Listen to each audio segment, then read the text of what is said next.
Հայաստանում առողջապահական համակարգի բարեփոխումները պետք է իրականացվեն ոչ թե բուժաշխատողների եկամտի հաշվին, այլ քաղաքացիների ու բժիշկների համար ապահով ու վստահելի համակարգ ձևավորելու ճանապարհով, հայտարարում են Բարգավաճ Հայաստանում։ Առողջապահության համակարգի խնդիրները, ապահովագրության ներդրման առանձնահատկություններն ու զարգացման հեռանկարները քննարկել են Բարգավաճ հայաստանցիները ոլորտի անվանի մասնագետների հետ։ Խնդիրներ գիտեմ, պրոբլեմներ գիտեմ, դրա լուծումներ գիտեմ։ Ես որևիցե մեկի վրա ցեր չեմ շփոթում։ Ես ասել եմ եւ մեկ անգամ եւս ուզում եմ ասել, ամեն մեկը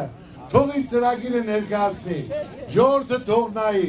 ընդունի, որ իրեն հոգեանազատ կլինի, որին կհավատա, թող նայլի։ Ըստ Բարգավաճ Հայաստան կուսակցության նախընտրական ծրագրի առաջնահերթությունն է համարվում ավելի հասանելի, արդար ու մարդակենտրոն առողջապահական համակարգի ձևավորումը։ Քարոզարշավը շարունակվում է նաև մարզերում։ Այս անգամ կուսակցության ներկայացուցիչները հանդիպումներ ունեցան Սիսիան քաղաքում եւ հարակից համայնքներում։ Սահմանամերձ մարզում բնակիչների հետ հանդիպման ընթացքում Գագիկ Ծառուկյանը նշեց, որ Սյունիքի բնակիչը պետք է վստահ լինի, պաշտպանելով հայրենի սահմանը կարող է նաև ապահովել իր ընտանիքի արժանապատիվ կյանքն ու ապագան։ Մի ասեք ոչ մեկին ում եք ընտրելու, որ վախում եք։ Իրոք սենց վախ երբեք չի եղել։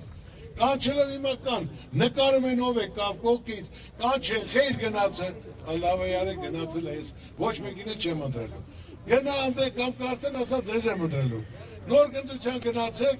ձեր հոգու խճարաճում կցանկանաք ձեզ այնել տվեք։ Գտակ կպանջեք։ Ինչ ասում եմ, մի բան էլ ավել անելու եմ։ Առողջապահությունից մինչև սահմանամերձ համայնքների զարգացում Բարգավաճ Հայաստան կուսակցությունը շարունակում է ներկայացնել իր ծրագրային առաջնահերթությունները, շեշտելով սոցիալական պաշտպանվածության, կայունության եւ քաղաքացիների կյանքի որակի բարելավման կարեւորությունը։